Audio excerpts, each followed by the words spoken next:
Hello everyone, नमस्कार। स्वागत है आप लोग क्लासेस के बीए प्लेटफॉर्म पर। दोस्तों, बीए फर्स्ट ईयर में राजनीति विज्ञान प्रश्न पत्र प्रथम पर हमारी चर्चा चल रही थी, जिसमें हमारा ये 6 लेक्चर होने वाला है। दोस्तों, वीडियो सीरीज में लगभग हमारा शायद ये 8वां लेक्चर होने वाला है, परंतु लेक्चर सीरीज में हमारा ये 6 लेक्चर होगा। एक्चुअली लेक्चर हम टॉपिक वाइज काउंट करते हैं, ठीक है। तो उसके अकॉर्डिंग हमारा ये 6 लेक्चर होने वाला है, 6 नंबर का लेक्चर होने वाला है। इसके अंतर्गत दोस्तों हम संप्रभुता के बारे में जानेंगे कि ये संप्रभुता क्या है, क्या महत्व रखती है राज्य के अंतर्गत, राजनीति विज्ञान के अंतर्गत, या कहें कि किसी भी देश की राजनीति में संप्रभुता की भूमिका क्या है, ठीक है। तो इसको हम विस्तार से समझने का प्रयास करेंगे। तो दोस्तों, बने रहिए लेक्चर के एंड तक, ठीक है। और मैं उम्मीद करता हूं कि लेक्चर के खत्म होने तक दोस्तों संप्रभुता वाला कंसेप्ट आपके माइंड में पूरी तरह से क्लियर हो जाएगा। इससे संबंधित जितने भी क्वेश्चन बन सकते हैं दोस्तों, वो सभी इन स्लाइडों में आपको यहाँ पर मिल जाएंगे।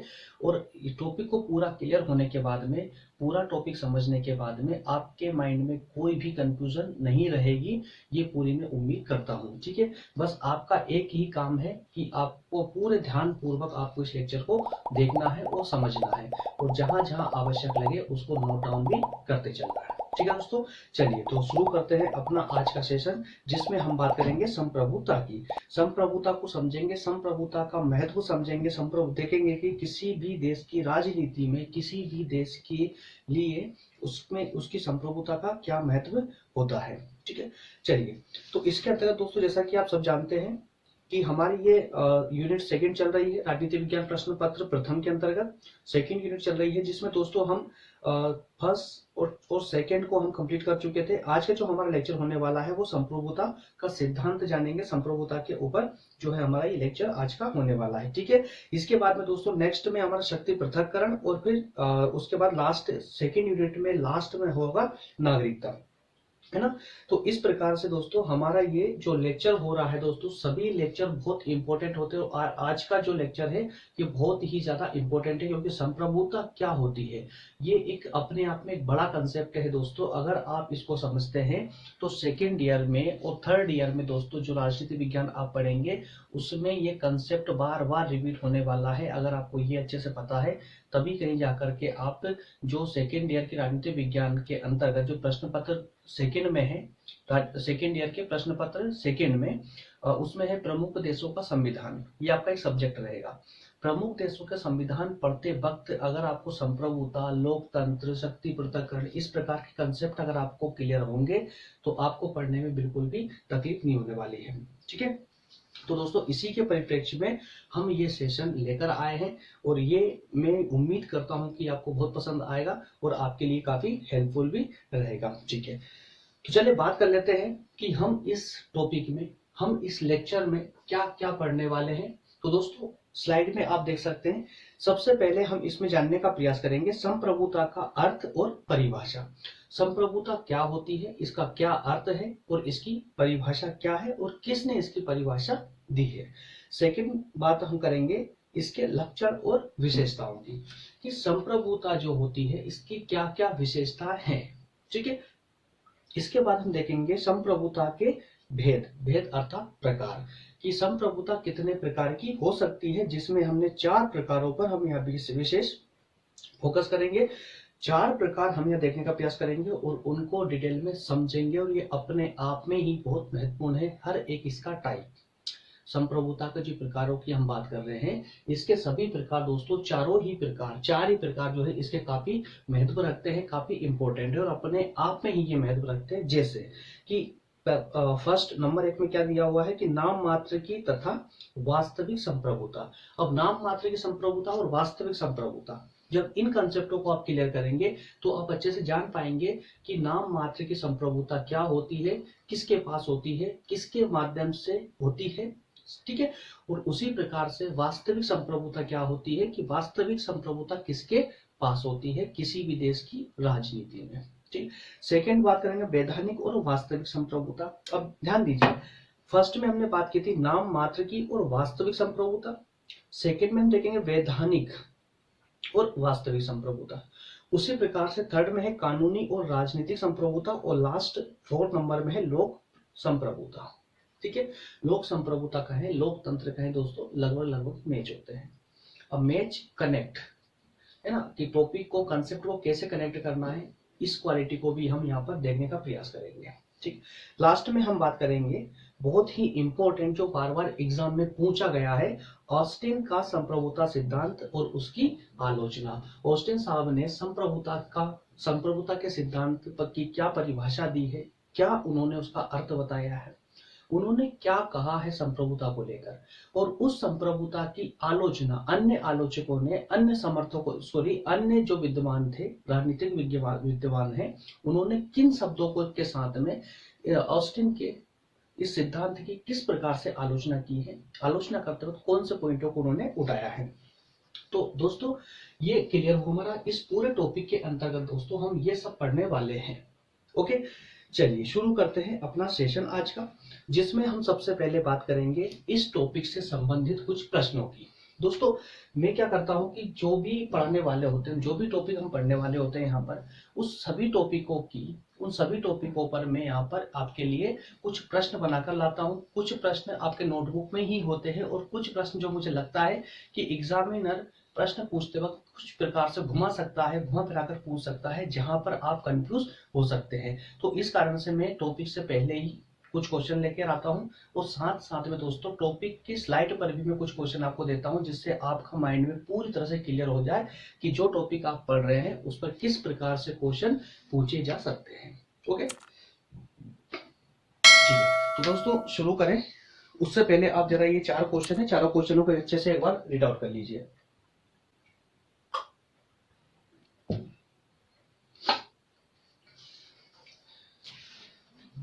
पढ़ ली चारों क्वेश्चन आपने?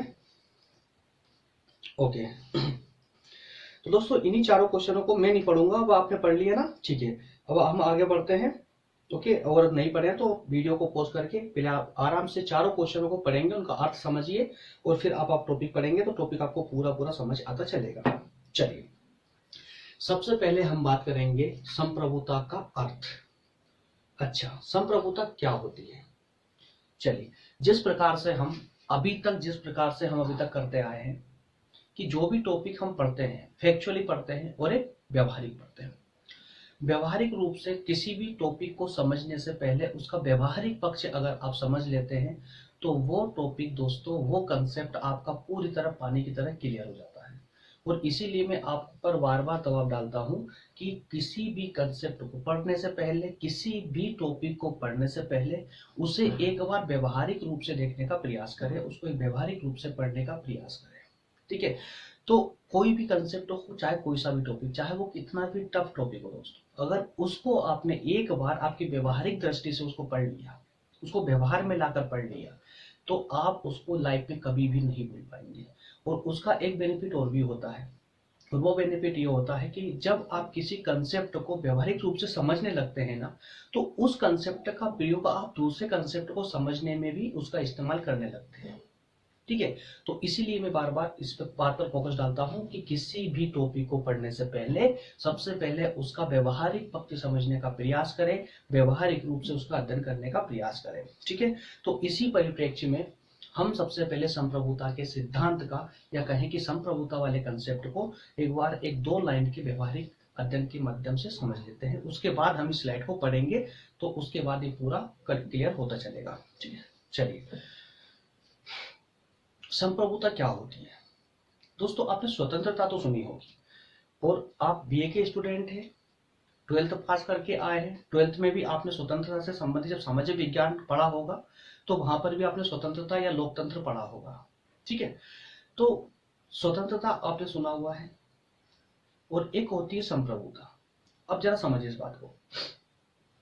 संप्रभुता जो होती है दोस्तों, ये एक राष्ट्र के पक्ष में, राष्ट्र के परिप्रेक्ष्य में होती है, और जो स्वतंत्रता होती है वो जनता के परिप्रेक्ष्य में होती है। अब इस बात को समझिए, अगर आप ऐसे अंदाजा लगाते हैं कि स्वतंत्रता और संप्रभुता एक ही है, बस डिफरेंस इतना सा होता है कि स्वतंत्रता जो होती है वो जनता को प्राप्त होती है, और संप्रभुता जो होती है दोस्तों, उसी स्वतंत्रता का एक बड़ा रूप है, एक बड़ा रूप, स्वतंत्रता का एक बड़ा रूप है जो राष्ट्र के दृष्टिकोण से देखा जाता है। जैसे अब समझिए, संप्रभुता का अर्थ ये है कि वो सब व्यक्ति या व्यक्तियों का समूह, वो व्यक्ति या व्यक्तियों का समूह जिस पर किसी अन्य व्यक्ति का अधिकार ना हो, किसी अन्य व्यक्ति का नियंत्रण ना हो, वो अपने आप में पूर्ण रूप से स्वतंत्र हो। साथ ही साथ में अगर वो व्यक्ति या उन व्यक्तियों का समूह जो संप्रभु है, वो अगर किसी व्यक्ति को आदेश देता है और अन्य व्यक्ति उस आदेश का पालन करते हो, उसकी अवहेलना ना करते हो, तो इसका अर्थ है कि आदेश देने वाला व्यक्ति या उन व्यक्तियों का समूह पूर्ण रूप से संप्रभु है। ठीक है, तो संप्रभु का सिंपल सा अर्थ ये हो जाता है कि संप्रभु वो व्यक्ति या व्यक्तियों का समूह होता है जिसको कोई भी अन्य व्यक्ति आदेश नहीं दे सकता या कोई अन्य राष्ट्र आदेश नहीं दे सकता, उस पर कोई अन्य व्यक्ति या अन्य राष्ट्र नियंत्रण नहीं रख सकते।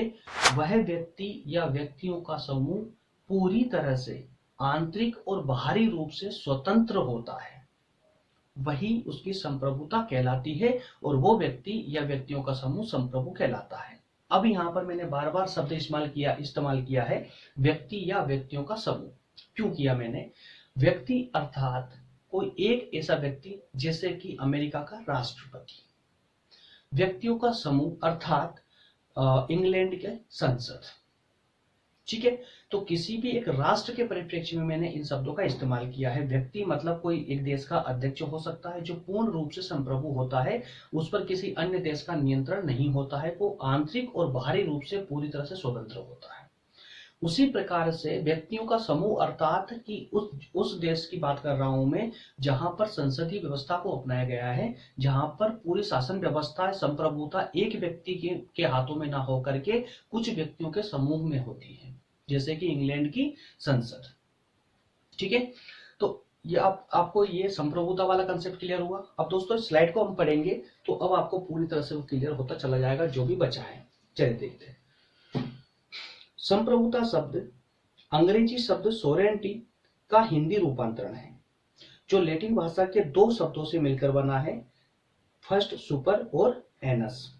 तो दोस्तों समझिए इस बात को।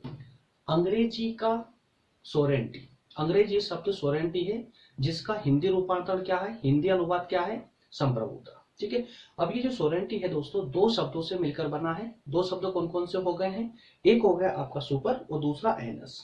ठीक है, तो सुपर का मतलब होता है सुप्रीम और एनस का अर्थ होता है पावर। तो दोनों को जब संधि विच्छेद करके दोनों को हम मिलाएंगे दोस्तों, तो दोनों को मिलाने के बाद में इन दोनों का जो मतलब होता है वो होता है सर्वोच्च शक्ति अर्थात सुप्रीम पावर अर्थात सर्वोच्च शक्ति। ठीक है, तो संप्रभुता का अर्थ होता है सर्वोच्च शक्ति। संप्रभुता का अगर शाब्दिक अर्थ देखोगे तो क्या हो जाएगा? शाब्दिक अर्थ अर्थात संप्रभुता जो शब्द है उस शब्द का अर्थ क्या है, एग्जैक्ट अर्थ क्या है, शाब्दिक अर्थ क्या है? तो उन शब्दों का स्पष्ट अर्थ है सर्वोच्च शक्ति। उससे बड़ी कोई अन्य शक्ति नहीं है और ना ही उसके जैसी कोई अन्य शक्ति हो सकती है। ठीक है, एकमात्र शक्ति, उसी को हम बोलेंगे सुप्रीम पावर अर्थात सर्वोच्च शक्ति। क्लियर है? ठीक है, अर्थात संप्रभुता से आशय आंतरिक और बाहरी दोनों रूपों में राज्य की पूर्ण स्वतंत्रता से है, जो कि मैं आपको पहले ही क्लियर कर चुका हूं। आंतरिक और बाहरी दोनों प्रकार से जो राष्ट्र पूरी तरह से स्वतंत्र हो वही संप्रभु कहलाएगा। ओके, अब इसको हम देख लेते हैं कि आंतरिक स्वतंत्रता क्या हो सकती है और बाहरी स्वतंत्रता क्या हो सकती है। तो मैंने नेक्स्ट स्लाइड में इसी को डाला है, तो इसको जरा समझिए। आंतरिक संप्रभुता दोस्तों, आंतरिक संप्रभुता से आशय कि राज्य के भीतर सभी व्यक्तियों पर राज्य का एकाधिकार होता है और राज्य सबको आदेश देता है परंतु वह किसी से आदेश प्राप्त नहीं करता। क्या अर्थ हुआ इसका? कि आंतरिक रूप से, अब समझने शब्दों को पकड़िए दोस्तों, आंतरिक स्वतंत्रता और बाहरी स्वतंत्रता, आंतरिक संप्रभुता और बाहरी संप्रभुता एक ही शब्द है। आंतरिक स्वतंत्रता अर्थात कि देश के अंदर जो संप्रभु है अर्थात देश का राष्ट्रपति हो सकता है, संसद हो सकती है। ठीक है, तो उसके ऊपर उसके अलावा राष्ट्रपति के अलावा अर्थात कि देश के अध्यक्ष के अलावा कोई अन्य व्यक्ति उसके ना बराबर हो ना उससे उच्च हो या उससे ऊपर हो। मतलब ये कि देश की सभी जनता, सभी नागरिक उसके आदेशों का पालन करते हो और वो किसी और से पालन आदेश ग्रहण ना करे। ठीक है, इस प्रकार की संप्रभुता आंतरिक संप्रभुता कहलाती है, आंतरिक स्वतंत्रता कहलाती है। उसी प्रकार से बाहरी स्वतंत्रता, तो बाहरी स्वतंत्रता का सिंपल सा अर्थ यह है कि उस देश पर, उस राष्ट्र पर किसी अन्य या बाहरी राष्ट्र का नियंत्रण ना हो, यही बाहरी स्वतंत्रता कहलाती है। क्या आपके कंसेप्ट पूरा क्लियर हुआ? संप्रभुता का अर्थ अब क्लियर हो चुका है, मेरे ख्याल से पूरा क्लियर हो चुका होगा, अब इसमें कोई डाउट नहीं बचा होगा। ठीक है, तो अब दोस्तों इसी के अंदर अब हम बात करेंगे इसकी परिभाषाओं की, कि इसकी परिभाषा किस किस ने दी है और परिभाषाओं का क्या महत्व हो सकता है, जरा समझ लेते हैं। तो किस परिप्रेक्ष्य में, किस हद तक इनकी जो इन जो परिभाषा दी गई है, इन परिभाषाओं की किस लिमिट तक जो है दोस्तों उचित है इस संप्रभुता को लेकर के, तो जरा समझते हैं आज के परिप्रेक्ष्य में। जीन बोंदा साहब है, इन्होंने बोला है संप्रभुता का कि संप्रभुता नागरिक व प्रशासन के ऊपर राज्य की सर्वोच्च शक्ति है, जिन पर कानून का कोई अंकुश ना हो। समझ इन शब्दों को, इन्होंने कहा है कि नागरिकों और प्रशासन के ऊपर राज्य की सर्वोच्च शक्ति है संप्रभुता। नागरिक और प्रशासन दोनों ही संप्रभुता से नीचे हैं, मतलब संप्रभुता जो अध्यक्ष है उससे ऊपर कोई नहीं हो सकता, इसको ध्यान रखिए। या जिस पर कानून का कोई अंकुश ना हो, मतलब ऐसी संप्रभुता जिसको कंट्रोल करने के लिए कोई कानून भी नहीं बनाया जा सकता हो। ध्यान रखिए, मैं अगर कुछ और बोलने वाला हूं। ठीक है, दूसरी दी हुई है ग्रेशियस जी ने। तो ग्रेशियस का कहना है दोस्तों, संप्रभुता उस व्यक्ति में निहित सर्वोच्च शक्ति हो सकती है जिसके कार्य अन्य किसी पर आश्रित ना हो तथा जिसकी इच्छा का उल्लंघन ना किया जा सकता हो। अब ये दोनों परिभाषाओं से कुछ शब्द पकड़ा रहे हैं, आपको कुछ एहसास हो रहा है इन चीजों को पर देखकर कि वास्तविक क्या संप्रभुता इसी प्रकार की हो सकती है? अगर मान लें कि जैसी परिभाषाएं दी गई हैं इसी प्रकार की वास्तविक संप्रभुता अगर होती है, तो क्या ये किसी लोकतांत्रिक राष्ट्र के लिए उचित है? कहां तक महत्वपूर्ण हो सकती है, इस पर चलिए हम बात कर लेते हैं। देखिए, पहली जो परिभाषा दी गई है बोंदा साहब के द्वारा, उनका कहना है कि संप्रभु व्यक्ति जो है, जो भी संप्रभु व्यक्ति है, उसके ऊपर ना कोई कानून हो सकता है, ना कोई नागरिक जनता हो सकती है, ना कोई देश हो सकता है, कोई भी नहीं हो सकता। जो संप्रभु व्यक्ति है उससे ऊपर कोई नहीं हो सकता, सबसे ऊपर वही है। पहली। दूसरी संप्रभुता में भी, दूसरी परिभाषा में भी लगभग इसी बात को ठहराया गया है, इसी बात को बोला गया है। ठीक है, लेकिन दोस्तों इस पर एक ध्यान दीजिए कि अगर इस प्रकार की संप्रभुता अगर होती है, तो फिर ये बताइए निरंकुशता में और संप्रभुता में क्या डिफरेंस है? अगर कोई राज्य इतना संप्रभु है, स्वतंत्र है कि उस पर कोई भी कंट्रोल ना कर सके, तो एक निरंकुश राजा में और एक संप्रभु राजा में क्या डिफरेंस होगा? कोई डिफरेंस नहीं होगा। ठीक है, तो इसीलिए दोस्तों ये संप्रभुता को परिभाषित करने में ये दोनों परिभाषाएं पूर्ण रूप से पर्याप्त नहीं है। ठीक है, इसलिए मैंने 2 लाइन का स्टेटमेंट ये भी लिखा हुआ है, इसको भी जरा एक बार पढ़ लीजिए। उपरोक्त परिभाषाओं में केवल आंतरिक संप्रभुता का पक्ष ही प्रकट होता है, बाहरी संप्रभुता के बारे में इसमें पूर्ण रूप से नहीं दिया गया है ना, पूर्ण रूप से नहीं दर्शाया गया है कि बाहरी स्वतंत्रता क्या होती है। सिर्फ आंतरिक बात की गई है, देश के अंदर की बात की गई है, बाहर की इसमें कोई बात नहीं की गई है। इसी कारण से इन दोनों परिभाषाओं को एक्सेप्ट नहीं किया जा सकता। क्लियर है? ठीक है, नेक्स्ट, लक्षण व विशेषता है। अब इस बात को समझना दोस्तों बहुत इंपॉर्टेंट है, बहुत महत्व रखते हैं इसके लक्षण और विशेषताएं। संप्रभुता, जिस संप्रभुता की हम बात कर रहे हैं, क्या इस संप्रभुता की क्या क्या विशेषताएं हो सकती है, क्या क्या इसके लक्षण हो सकते हैं, इसमें लगभग दोस्तों में 6 पॉइंट लेकर आया हूं। इन 6 पॉइंटों के माध्यम से आप संप्रभुता की विशेषताओं को बहुत ही भली भांति प्रकार से समझ सकते हैं। इसमें कोई डाउट नहीं है कि इन 6 पॉइंटों के माध्यम से आपको पूरी संप्रभुता का जितना भी कंसेप्ट है, जितना भी टॉपिक है दोस्तों, वो पूरा पानी की तरह क्लियर हो जाएगा। इसमें अब आपको कोई डाउट नहीं बचने वाला है।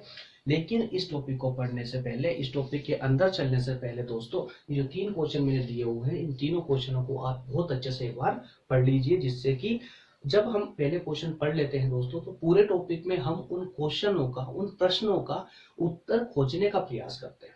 और जब हम प्रश्नों का उत्तर खोजते हैं तो हमारा माइंड एक्टिव रहता है, हमें वो कैचअप करवाता है जो हमें चाहिए। ठीक है, इसलिए मैं टॉपिक को स्टार्ट करने से पहले आपको क्वेश्चन पढ़वाता हूँ कि किस किस प्रकार के क्वेश्चन आपके इस टॉपिक से संबंधित है, कौन कौन से किस किस प्रकार के टॉपिक पर जो है किस किस प्रकार के क्वेश्चन आपसे पूछे जा सकते हैं। ठीक है, तो पहला क्वेश्चन है संप्रभुता के विभिन्न लक्षणों की चर्चा कीजिए। ठीक है, तो पूरा टॉपिक पढ़ते वक्त दोस्तों हम पूरे जितने भी 6 लक्षणों की हमने यहाँ बात की है, 6 लक्षणों पर हम ध्यान देंगे, इसमें क्या क्या इसकी विशेषता है, क्यों कौन कौन से इसमें की पॉइंट है, और की पॉइंटों को ही हम अपनी नोटबुक में टाइप करेंगे, नोटबुक में जो है नोट करेंगे। नेक्स्ट, संप्रभुता की विशेषताओं का वर्णन कीजिए। ठीक है, लक्षण और विशेषता एक ही चीज हो जाती है। क्या निरंकुशता और स्थायित्व संप्रभुता के अभिलक्षण है? देखिए, अब इसमें से 2 पॉइंट उठाइए दोस्तों, निरंकुशता और स्थायित्व। अब जरा समझिए बात को, निरंकुशता और स्थायित्व पर उसने एक क्वेश्चन लिया है कि निरंकुशता और स्थायित्व क्या संप्रभुता की विशेषता है, क्या संप्रभुता के लक्षण है, चर्चा कीजिए। तो इन 2 पॉइंटों पर भी क्वेश्चन पूछ सकता है, इसमें से एक पॉइंट पर भी क्वेश्चन पूछ सकता है, सेम क्वेश्चन इसी प्रकार का क्वेश्चन वो बना सकता है, या इन 6 पॉइंटों में से किसी को भी उठा करके उस पर क्वेश्चन बना सकता है।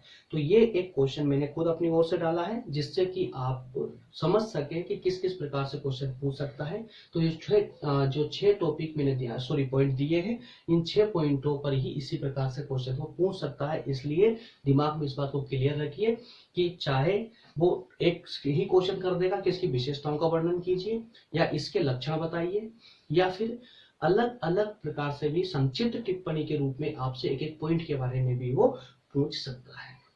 ठीक है, इसलिए आपको 6 पॉइंट पूरी तरह से क्लियर होना जरूरी है। चलिए शुरू करते हैं। सबसे पहला पॉइंट हम दोस्तों लेते हैं निरंकुशता को। क्या होती है निरंकुशता? जो हमने अभी बात की है कि अगर संप्रभुता की जिस प्रकार से इन परिभाषकों ने जिस प्रकार की परिभाषा दी है, अगर वास्तविक रूप से इसी प्रकार की संप्रभुता होती तो क्या किसी निरंकुश राजा में और संप्रभु राजा में कोई डिफरेंस होता? बिल्कुल भी नहीं होता। क्यों नहीं होता? क्योंकि जहां संप्रभुता को कानून से भी ऊपर समझा जाता हो, मतलब उस संप्रभुता पर कंट्रोल लगाने के लिए कोई कानून भी नहीं बनाया जा सकता हो, तो वो संप्रभुता का दूसरा नाम, उस संप्रभुता का दूसरा नाम ही जो है निरंकुश तंत्र हो जाएगा, है ना। तो इस कारण से दोस्तों इस संप्रभुता के अंदर कहीं ना कहीं निरंकुशता की झलक देखने को मिलती है, और उसी चीज को यहाँ दर्शाने का प्रयास किया गया है, और वही चीज यहाँ निरंकुशता के जो है विशेषताओं के रूप में आ जाती है, उसके लक्षणों के रूप में आ जाती है। जिसकी विशेषता क्या है? प्रथम विशेषता निरंकुशता। राज्य की संप्रभुता निरंकुश और असीम होती है। कानूनी दृष्टि से उसके ऊपर कोई प्रतिबंध नहीं होता है, परंतु अनेक विचारकों के अनुसार संप्रभुता पूर्णतः निरंकुश नहीं होती है। तो जरा आप समझिए, जो हमने पहले पॉइंट पर हम निरंकुशता की बात कर रहे हैं कि किसी भी राष्ट्र की जो संप्रभुता होती है कि उसके ऊपर कोई कानून नहीं होता है, कोई कानून किसी राष्ट्र की संप्रभुता को बांध नहीं सकता, कम नहीं कर सकता। तो इस प्रकार की संप्रभुता दोस्तों असीम होती है, अनंत होती है और निरंकुश होती है। ठीक है, तो कुछ विचारकों ने इस पॉइंट को लेकर के इसकी आलोचना भी की है, और आलोचना में कहा है कि भैया किसी भी राष्ट्र की संप्रभुता निरंकुश नहीं हो सकती। अगर निरंकुश हो जाती है तो वो राष्ट्र जो है संप्रभु नहीं कहलाएगा, क्योंकि वो जो है एक निरंकुश तंत्र के रूप में परिभाषित किया जाता है। ठीक है, तो कई विचारकों ने इसको संप्रभुता को पूर्ण निरंकुश नहीं माना है। हाँ, निरंकुश हो सकता है परंतु पूर्ण निरंकुश नहीं हो सकता। ठीक, ये पॉइंट क्लियर आपको? ओके, नेक्स्ट बढ़ते हैं दोस्तों स्थायित्व। स्थायित्व का मतलब क्या होता है? शब्द को अगर आप देखेंगे, अगर आप शब्द की परिभाषा को समझने का प्रयास करेंगे कि स्थायित्व क्या है दोस्तों, स्थायित्व अर्थात बने रहना, जिसका अंत ना किया जा सकता हो, स्थायित्व। ठीक है, तो स्थायित्व देखिए पहले पढ़ लीजिए एक बार। संप्रभुता उतनी ही स्थायी है जितना स्वयं राज्य या संप्रभुता के अंत का अर्थ है राज्य का अंत, परंतु किसी शासक की मृत्यु अथवा पद त्याग से संप्रभुता पर कोई प्रभाव नहीं पड़ता है। यहाँ पर कहने का ये प्रयास किया गया है, स्थायित्व के अंतर्गत ये कहने का प्रयास किया गया है, आपको ये समझाने का प्रयास किया गया है कि किसी भी राज्य के अस्तित्व के लिए उस राज्य का संप्रभु होना अति आवश्यक है। अगर कोई राज्य संप्रभु नहीं है तो वो राज्य अधिक समय तक जिंदा नहीं रह पाएगा, और कह सकते हैं कि संप्रभुता खत्म होती है वैसे ही राज्य भी खत्म हो जाएगा, समाप्त हो जाएगा। आज पूरे विश्व के किसी भी देश को आप देख लीजिए, सभी विश्व के सभी देश अपने आप में स्वतंत्र है। कोई अन्य देश उस पर अधिकार नहीं जमा सकता, उस किसी अन्य देश को कोई भी जो है प्रतिबंधित नहीं कर सकता, किसी अन्य देश को कोई अन्य देश जो है ऑपरेट नहीं कर सकता, उसको आदेश नहीं दे सकता कि आपको यही करना है या ऐसा ही डिसीजन लेना है ना। कोई भी देश अपनी स्वतंत्रता, अपनी सुविधा के अनुसार अपने डिसीजन स्वयं ले सकता है, ठीक है। तो इसी परिप्रेक्ष्य में कहा गया दोस्तों कि किसी भी राज्य के होने के लिए उस राज्य के पास संप्रभुता का होना अति आवश्यक है। अगर किसी भी राज्य के पास संप्रभुता नहीं होती है तो उस राज्य का स्वयं अंत हो जाएगा, ठीक है। इसी बात को इस स्थायित्व के अंतर्गत समझाने का प्रयास किया गया है, ठीक। नेक्स्ट है एकता। संप्रभुता का विभाजन नहीं किया जा सकता, किसी राज्य में दो संप्रभु नहीं हो सकते, ज्यादा कुछ समझाने की आवश्यकता नहीं है। किसी भी राज्य की एकता के लिए, किसी भी राज्य की संप्रभुता के लिए उस राज्य में एकता का होना आवश्यक है। अर्थात कहने का अर्थ सिंपल सा है कि किसी भी राज्य की स्वतंत्रता या कहें कि संप्रभुता के लिए उस राज्य में कोई अन्य उसके समान संप्रभु नहीं होना चाहिए। उस राज्य में एकमात्र संप्रभु होना चाहिए, वो राज्य स्वयं संप्रभु हो, तो ही वो राज्य अस्तित्व में रह पाएगा। अर्थात कि एकता की भावना होना अति आवश्यक है, ठीक। उसके बाद हम दोस्तों बात करेंगे पॉइंट नंबर 4 में सर्वव्यापकता। सर्वव्यापकता का सिंपल सर्वव्यापक, जैसा कि शब्द आपको दर्शाने का प्रयास कर रहा, सर्व अर्थात सभी, व्यापकता तो सभी के ऊपर, सबसे बड़ा ना, कि उस राज्य के अंदर जितनी भी जनसंख्या रहती है वो सारी जनसंख्या उस संप्रभु राज्य के अधीन होनी चाहिए, उस संप्रभु राज्य के आदेशों का पालन करने वाली होनी चाहिए, वही संप्रभुता कहलाती है। उस संप्रभुता की सर्वव्यापकता की धारणा यही होती है, ठीक है। नेक्स्ट है अदेयता। अदेयता का मतलब है दोस्तों नहीं देने वाला। शाब्दिक अर्थ अगर हम बताएं आपको तो अदेयता का अर्थ होता है ना देने वाला, ठीक है, जो ना दे सके। अब समझिए, राज्य स्वयं को खत्म किए बिना अपनी संप्रभुता किसी अन्य को बिल्कुल भी नहीं दे सकता। संप्रभुता त्यागने का अर्थ होता है आत्महत्या करना, ठीक है। कोई भी राष्ट्र, जैसा हम लास्ट पॉइंट में भी समझ चुके हैं कि अगर संप्रभुता नहीं है किसी राज्य के पास तो उस राज्य का अस्तित्व जिंदा नहीं रह सकता। वो राज्य अपने आप में जो किसी अन्य देश का गुलाम बन जाएगा या फिर उस पर जो है उस राज्य पर किसी और का नियंत्रण हो जाएगा। दोनों के ही दोस्तों यहाँ पर एग्जाम्पल हम दे सकते हैं। जैसे कि अगर हम बाहरी नियंत्रण की अगर बात करें कि बाहरी नियंत्रण के माध्यम से अगर किसी राज्य की संप्रभुता समाप्त होती है तो वो अन्य देश का गुलाम हो जाएगा, जैसे कि तिब्बत। आप सभी को पता होगा कि हमारे भारत के उत्तर पूर्व की ओर एक तिब्बत हुआ करता था दोस्तों, नेपाल भूटान से लगा हुआ एक तिब्बत हुआ करता था, ठीक है। तिब्बत पर चीन ने कुछ समय पहले अधिकार कर लिया, उसकी संप्रभुता को छीन लिया, और जैसे ही संप्रभुता छीनी तो वो देश तिब्बत जो है किसके अंडर चला गया, चीन के अंदर चला गया। अब चीन उस पर शासन करता है। उसी प्रकार से दोस्तों अभी अभी की कहानी है, जैसे कि अफगानिस्तान को देख लीजिए। अफगानिस्तान में दोस्तों किसी बाहरी देश का नियंत्रण तो नहीं था, परंतु आंतरिक नियंत्रण था उस पर। तालिबान, आपने सुना ही होगा कि तालिबान निरंतर अफगानिस्तान की सरकार पर नियंत्रण बनाने का प्रयास कर रहा था, ठीक है। वो धीरे धीरे कर करके अभी कुछ समय पहले ही उसने जो है सरकार पर इतना दबाव बनाया कि अपनी सेना के माध्यम से, युद्ध के माध्यम से जो है पूरे अफगानिस्तान पर अपना कब्जा कर लिया, ठीक है। तो जैसे ही सरकार की संप्रभुता समाप्त हुई वो सरकार अपने आप में ही खत्म हो चुकी थी। अब अफगानिस्तान पर तालिबान का कब्जा है। तो यही होता है संप्रभुता का अर्थ। जब तक राज्य संप्रभु है तब तक वो जिंदा है, संप्रभुता खत्म होती है वो राज्य अपने आप में समाप्त हो जाता है, ठीक है।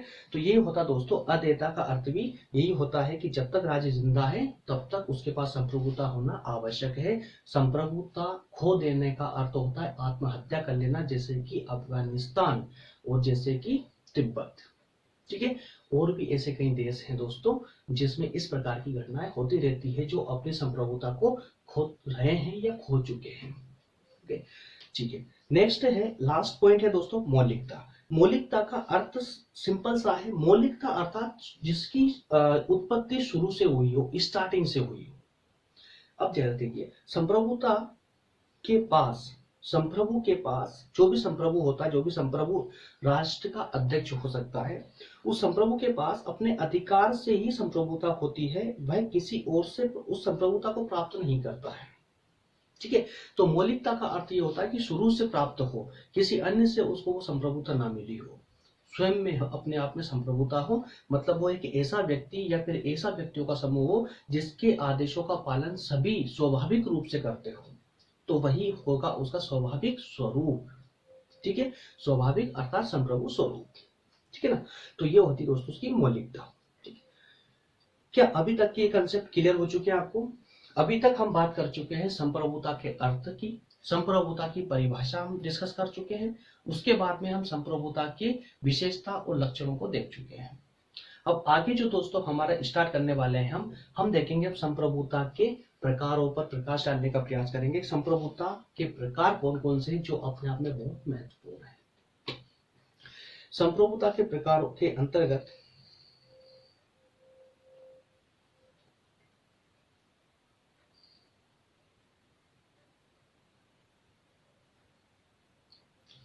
ओके, एक सेकेंड दोस्तों, मैं चेक करूं कितनी साइड बच रही है हमारी, या फिर इसके लिए एक नेक्स्ट वीडियो लेके आए।